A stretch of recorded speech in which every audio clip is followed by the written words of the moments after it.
आप देख रहे हैं इंडिया टाउन न्यूज, भारत की बात। नमस्कार, आप देख रहे हैं इंडिया टाउन न्यूज और मैं हूं आपके साथ हर्षिता। स्वागत है आपका हमारे खास बुलेटिन मध्य प्रदेश की खबरों में, जहां हम आपको मध्य प्रदेश की महत्वपूर्ण खबरों से रूबरू कराएंगे।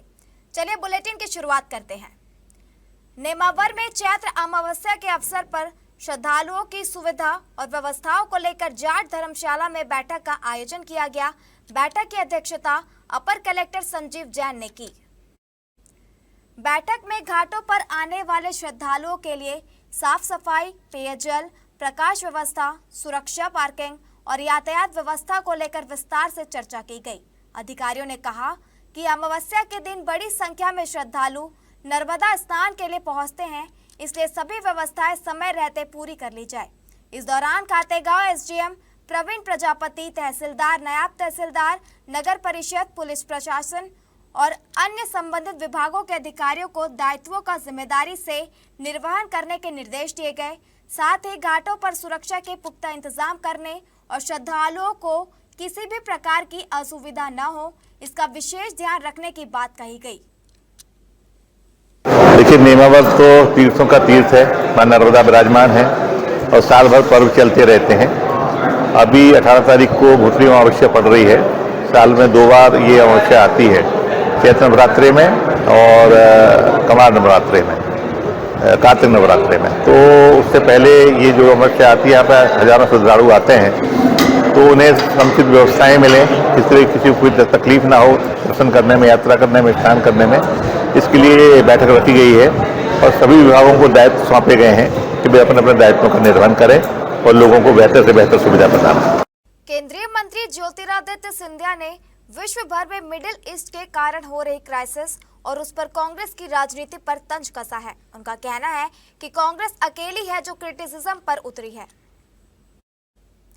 सिंधिया का कहना है कि प्रधानमंत्री नरेंद्र मोदी के नेतृत्व में और उनकी सफल डिप्लोमेसी से विश्व स्तर पर भारत का परचम लहरा रहा है। आज स्टेट ऑफ हॉर्मोज से अगर एक जहाज निकला है तो सिर्फ भारत के लिए निकला है, वह भी तेल लेकर निकला है। इस संकट की घड़ी में भारत के लिए एक मान्यता और सम्मान विश्व पटल पर स्थापित करने का काम प्रधानमंत्री जी ने किया है। भारत की आर्थिक सुरक्षा, भारत की आध्यात्मिक सुरक्षा, भारत की जन जन सुरक्षा की यही प्रधानमंत्री जी का एकमात्र लक्ष्य है। सिंधिया ने कहा कि विपक्ष सिर्फ नकारात्मक सोच रखता है और नकारात्मकता फैलाता है। जब विश्व स्तर पर यह क्राइसिस है तो भारत के साथ हर एक व्यक्ति खड़ा है। केवल कांग्रेस पार्टी एक ऐसी पार्टी है जो क्रिटिसिज्म पर उतरी हुई है। तेल मंत्री हरदीप पुरी ने भी संसद में आश्वस्त किया कि गैस, पेट्रोल, डीजल, केरोसिन की कोई कमी नहीं है।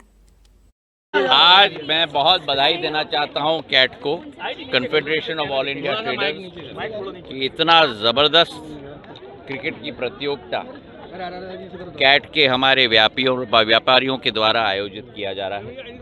और ख़ास बात यह है कि इस कैट की टीम हमारी 2 महिलाओं की टीम भी है, ग्वालियर की और डबरा की।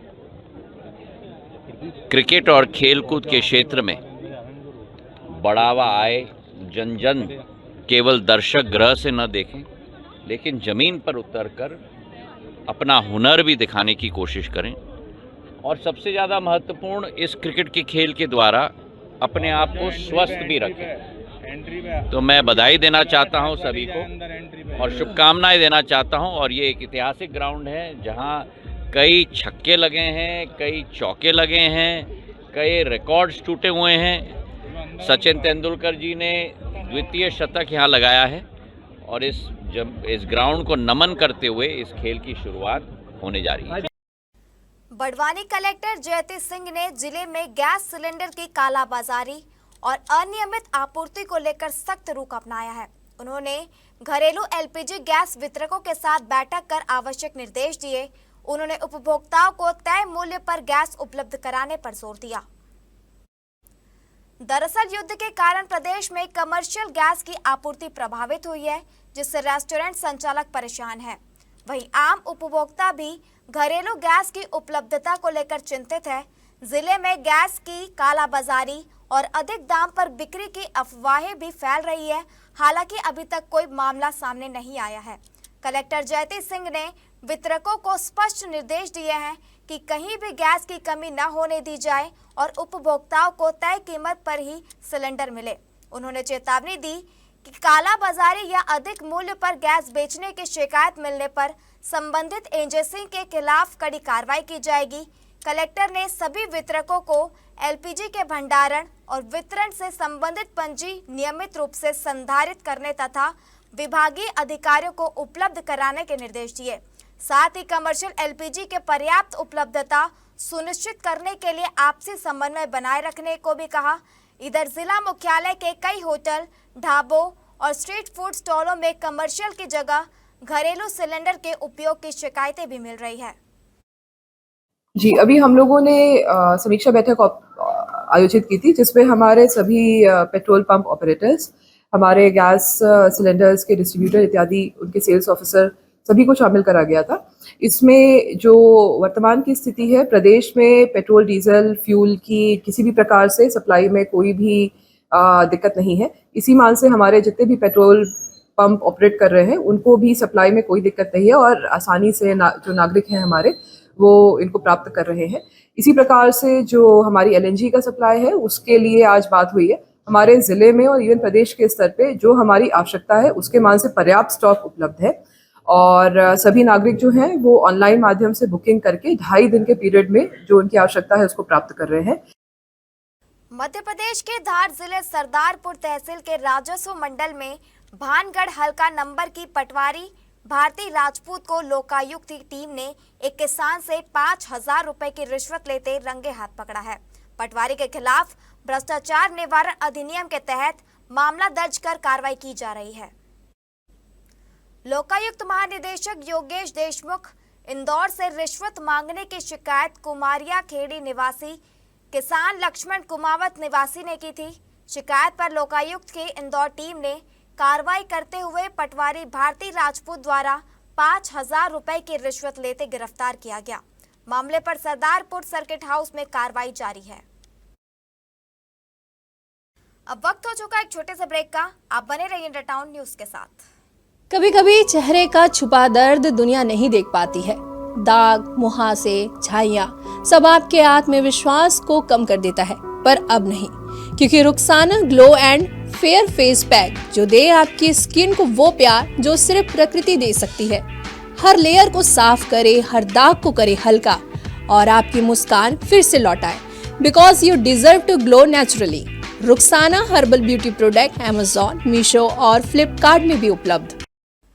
रीवा के चोरहटा थाना क्षेत्र के दुआरी में अतिक्रमण हटाने की कार्रवाई की गई। मौके पर जिला प्रशासन की टीम और काफी संख्या में पुलिस बल मौजूद रहा। तालाब की जमीन पर पिछले कई सालों से 23 परिवारों ने अवैध कब्जा कर रखा था। प्रशासन द्वारा अवैध निर्माणों को जमीन देकर अतिक्रमण मुक्त कराया गया। इस दौरान कुछ लोगों ने विरोध भी किया। बताया जा रहा है कि दुआरी गांव से तालाब की जमीन पर करीब 23 परिवारों ने कई वर्षों से अवैध कब्जा कर रखा था। लोग वहां पर मकान बनाकर रह रहे थे। कोर्ट के आदेश के बाद राजस्व विभाग, नगर निगम और पुलिस की टीम ने अतिक्रमण हटाने की मांग की। जैसे ही प्रशासन की टीम जेसीबी मशीनों के साथ मौके पर पहुंची तो इलाके में अफरा तफरी का माहौल बन गया और कुछ लोगों ने विरोध भी जताया। लेकिन प्रशासन ने स्पष्ट कर दिया कि यह कार्रवाई न्यायालय के निर्देश पर की जा रही है और तालाब की सरकारी जमीन को अतिक्रमण मुक्त कराया जाएगा। प्रशासन का कहना है कि इन्हें पिछले काफी समय से जगह खाली करने का नोटिस दिया जा रहा था, लेकिन इन लोगों ने जगह को खाली नहीं किया था। स्थानीय लोगों का आरोप है कि उन्हें पहले नोटिस नहीं दिया गया था। सभी लोग प्रदेश के डिप्टी सीएम से भी मिले थे, तब उन्हें यह आश्वासन दिया गया था कि जब तक कहीं व्यवस्था नहीं हो जाती घर नहीं गिराए जाएंगे। 50 वर्ष होगा, 50 वर्ष से हम लोग यहाँ रह रहे हैं। काहे नहीं हम लोगों को प्लाट दिया? सबको मुँह चीन प्लाट दिया गया, हम लोगों को काहे नहीं दिया गया है? नोटिस वगैरह दी गई? नोटिस आ रही थी, वही नोटिस आ रही थी, वही शुरू से लेकर लास्ट तक वही आ रही थी। बोल रहे थे कि वहाँ से ऑर्डर आया, कहीं से नहीं आया है। आप लोग को मकान नहीं मिला? नहीं मिला सर, अगर मिल जाता तो हम लोग अपने आप खाली कर देते हैं। आप लोग के पास कहीं मकान नहीं है? हम लोग मंत्री के पास गए थे तो मंत्री जी ने बोला कि नहीं गिरेगा घर, आप लोग गिराइए, घर नहीं गिरेगा। तो फिर जब बोल रहे हैं कि अधिकार मंत्री जी दिए हैं, तो फिर मंत्री जी झूठ को बोले थे, वहाँ पे सच क्यों नहीं बोले कि गिरेगा? तो हम लोग कितनी बार मंत्री के पास गए थे, यही बोलते थे कि नहीं गिरेगा घर। पहले दिया जाएगा, इसके बाद गिराया जाएगा। तो हम लोग वो भी बोले कि आप हमको दे दीजिए, आप जब हम खुशी से खाली कर देंगे चले जाएंगे, कोई जबरदस्ती नहीं है। देखिए यहाँ पे कार्रवाई की बात की जाए तो बिना नोटिस देखिए 1 मंथ पहले दिया गया था, जिसकी वजह से हमें और हम यहाँ पे जो हमारे राजेंद्र शुक्ला जी हैं इनके यहाँ गए थे, तो उन्होंने क्या बोला कि नहीं आपका घर कुछ भी नहीं होगा, हम सुरक्षित है, आप सब आप टेंशन फ्री रहिए। तो हमें कोई इसका इशू नहीं था कि चलिए वो संभाल लेंगे, पर ऐसा कुछ नहीं हो। फिर अचानक से परसों के दिन नोटिस आई, जो कि यहाँ के जितने भी लोग हैं, सास की बेटा मुझे नहीं पता, उन्होंने बोला कि यहाँ के पूरे ऊपर से वो आया गया आदेश है, तो अपना जितना भी सामान है वो हटा लिया जाए, नहीं तो आपको जबरदस्ती हटाया जाएगा। हमारी तालाब है, यहाँ पर कुछ अवैध संरचनाएं, लगभग 23 अवैध संरचनाएं बनी हुई थी। उनका 2023 में राजस्व न्यायालय से बेदखली आदेश भी हो चुका है और माननीय उच्च न्यायालय ने 2014 में आदेशित किया था कि जितनी भी जलीय संरचना हटाना उसमें अवमानना याचिका भी लग चुकी है, जिसमें हम लोगों को इसी महीने कंप्लायंस रिपोर्ट देनी है। उसी के तारतम्य में इन लोगों को लगभग पिछले 2 सालों से अवसर दिया गया, नोटिस दिए गए, कई बार हम स्वयं मौके पर आए, इन लोगों को निवेदन किया गया, लेकिन जब इनके द्वारा सूचना के उपरांत जब नहीं हटाया गया तो प्रशासन के द्वारा यहाँ पर अजगम हटाने की कार्रवाई की जा रही है। प्रतिदिन 40 किलोमीटर की पदयात्रा करने वाले वायु आहार पर निर्भर संत श्री दादा गुरु चतुर्थ नर्मदा परिक्रमा करते हुए जत्थे के साथ सनावद पहुंचे। इस दौरान भव्य शोभा यात्रा निकली। बाजे गाजे के बीच नगर वासियों ने पुष्प वर्षा की और रास्ते पर भी फूल बिछाए।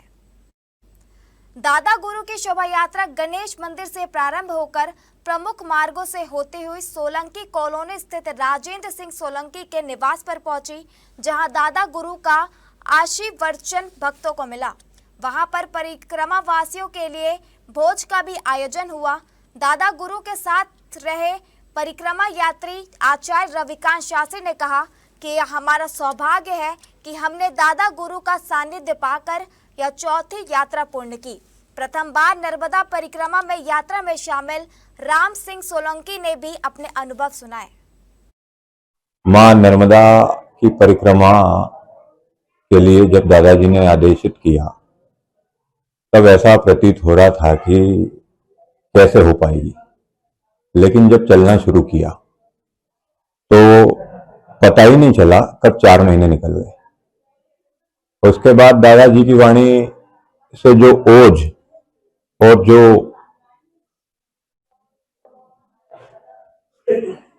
शरीर में ऊर्जा का प्रभाव होता था, जो बल मिलता था, उससे बहुत शक्ति मिली चलने में। अखंड निराहार महाव्रत साधना का ये चतुर्थ चरण था, जिसमें 125 दिनों में हमारी ये साधना पूर्ण हुई। साथ ही लगभग 2500 परिक्रमावासी साथ में चल रहे थे। श्री दादा गुरु भगवान की अखंड निराहार महाव्रत साधना, जो कि 6 वर्षों से श्री दादा गुरु भगवान केवल जल पर अपना जीवन यापन कर रहे हैं, केवल नर्मदा जल से ही चल रहे हैं, लेकिन 2 वर्षों से ये परिक्रमा केवल वायु का आहार लेकर के हो रही है। जल भी नहीं लेते हैं और बिना जल के केवल वायु का आहार करके प्रतिदिन 35 से 40 किलोमीटर चलते हैं। मध्य प्रदेश के उमरिया जिले के प्रभारी मंत्री नागर सिंह चौहान ने जनपद पंचायत करकेली की ग्राम पंचायत गोपालपुर में नवनिर्मित अटल ग्राम सुशासन भवन का लोकार्पण किया। 37.5 लाख की लागत से तैयार इस पंचायत भवन के उद्घाटन के साथ ही क्षेत्र के ग्रामीणों को अब एक ही छत के नीचे तमाम सरकारी सुविधाएं मिल सकेंगी। उमरिया जिले के नौराजाबाद क्षेत्र अंतर्गत गोपालपुर में जिले के प्रभारी मंत्री नागर सिंह चौहान ने फीता काटकर 37.5 लाख रुपए की लागत से बने सुशासन भवन जनता को समर्पित किया। इस दौरान विभिन्न विभागों के स्टॉलों का मंत्री ने निरीक्षण किया और अधिकारियों से योजनाओं की प्रगति की जानकारी ली।